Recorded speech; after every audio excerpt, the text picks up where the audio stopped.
Petit point leçon. Alors, calculer un produit scalaire à l'aide des coordonnées. Dans 2 vidéos précédentes, on a vu comment calculer un produit scalaire à l'aide des angles ou calculer un produit scalaire à l'aide des longueurs. La formule ici, à l'aide des coordonnées, c'est la plus facile, c'est-à-dire que si vous avez les coordonnées des points ou des vecteurs dans un exercice, c'est cette formule-là qui est la plus facile pour calculer le produit scalaire.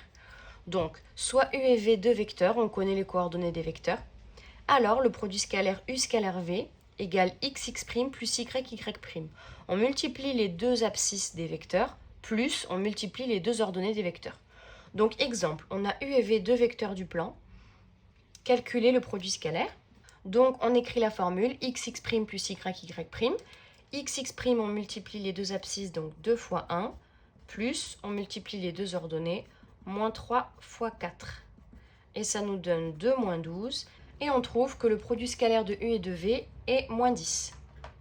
Deuxième exemple, on nous donne cette fois-ci 4 points A, B, C, D et on nous demande de calculer des produits scalaires. Donc pour utiliser cette formule, il nous faut les coordonnées des vecteurs. Il nous faut les coordonnées du vecteur AB, de CD, etc. Donc là, on n'a pas les coordonnées des vecteurs, on a les coordonnées des points, mais vous avez appris en seconde une formule quand on a les coordonnées des points. AB, c'est XB moins XA en abscisse, YB moins YA en ordonnée. Donc on calcule le vecteur AB. On trouve moins 2, moins 1, moins 3, 3 moins 4, moins 1. Donc on trouve les coordonnées de AB. Et on procède de la même façon pour calculer les coordonnées de CD. Et on trouve moins 4, 2.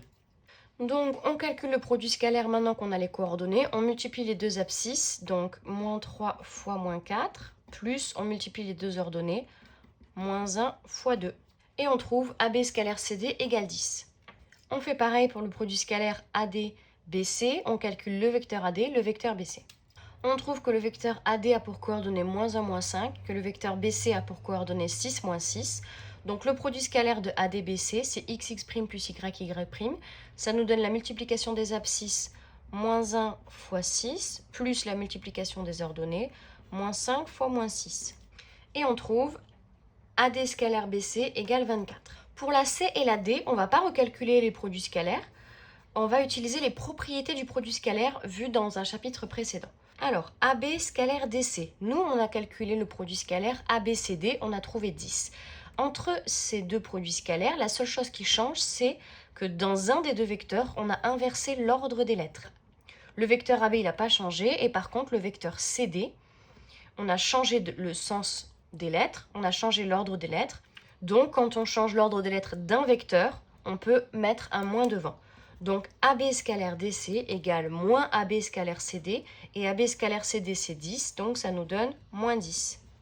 De la même façon ici pour le D, on nous demande de faire CB scalaire DA, donc CB scalaire DA.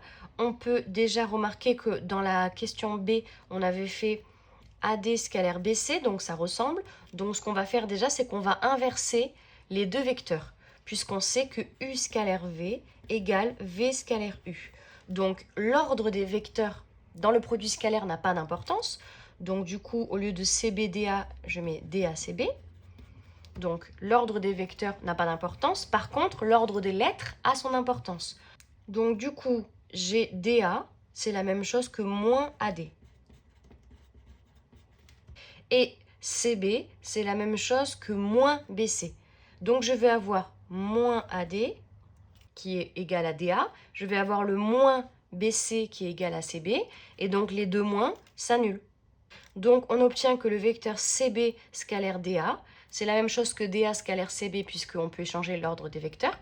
Mais ensuite, comme on échange l'ordre de ces deux lettres-là, on met un moins. Comme on échange l'ordre de ces deux lettres-là, on met aussi un moins. Les deux moins s'annulent. Et donc on obtient le vecteur AD scalaire BC et du coup on tombe sur 24.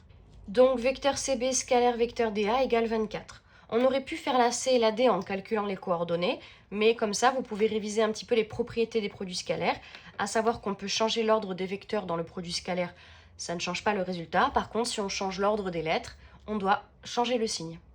Voilà comment calculer un produit scalaire à l'aide des coordonnées.